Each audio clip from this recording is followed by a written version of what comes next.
Madam আমার আর একটা সুযোগ দেন ম্যাডাম, এরকম ভুল আর স্যার আসসালামু আলাইকুম। স্যার আপনি হঠাৎ এখানে? আপনি তো কখনোই অফিসে আসেন না। স্যার কোনো প্রয়োজন হলে আমাকে বলতেন, আমি চলে যেতাম। ওয়ালাইকুম সালাম। কি হয়েছে?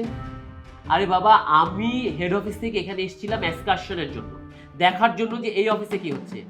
আমি আমার অফিসে কখন কোথায় যাব সেটা তো আপনি আমাকে আজ করতে পারেন না, আপনি আমাকে অ্যাকিউজ করতে পারেন না। এখানে হয়েছেটা কি আমি সেটা জানতে চাই। আমি পাশ থেকে প্রচন্ড চিৎকার চেঁচামেচি শুনছিলাম। কি হয়েছে বলুন তো?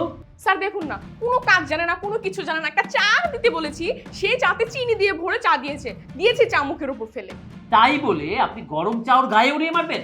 ভাইজান বিশ্বাস করেন, আমি চাটা গরম করছিলাম। আসলে ওই যে ওই ছোট সাহেব আছে না, উনি আমার আরেকটা ফাইল আনতে দিছিল, হয়তো চা একটু ঠান্ডা হয়ে গেছে গা, এই লেগা এই গরম চা ম্যাডাম আমার মুখে ছুঁড়ে মারছে, বলে আমি নাকি শরবত দিছি। স্যার আপনার করে এনে সেই ছোটবেলা থেকে কাম করি, দেখছেন আমার কাজে কোনো গাফলতি? স্যার কাজ জানে না, হোক পোস্টটা ছোট, তবুও তো একটা পোস্ট নিয়ে বসে আছে, তাই না? আর এই সব ছোট লোকদের মাথায় তুলে তারা লাই পেয়ে যায়, এদেরকে শাস্তি দেওয়া উচিত। এটা কি ধরনের ব্যবহার বিস্মিতি? গায়ে একটা সুন্দর জামা, একটা কোট জড়িয়ে যদি মানুষ হতে না পারেন, আপনার এই পোশাকের তো কোনো দরকার নেই। মানুষের বাহারি পোশাকটা কিন্তু মানুষের আসল রূপ নয়।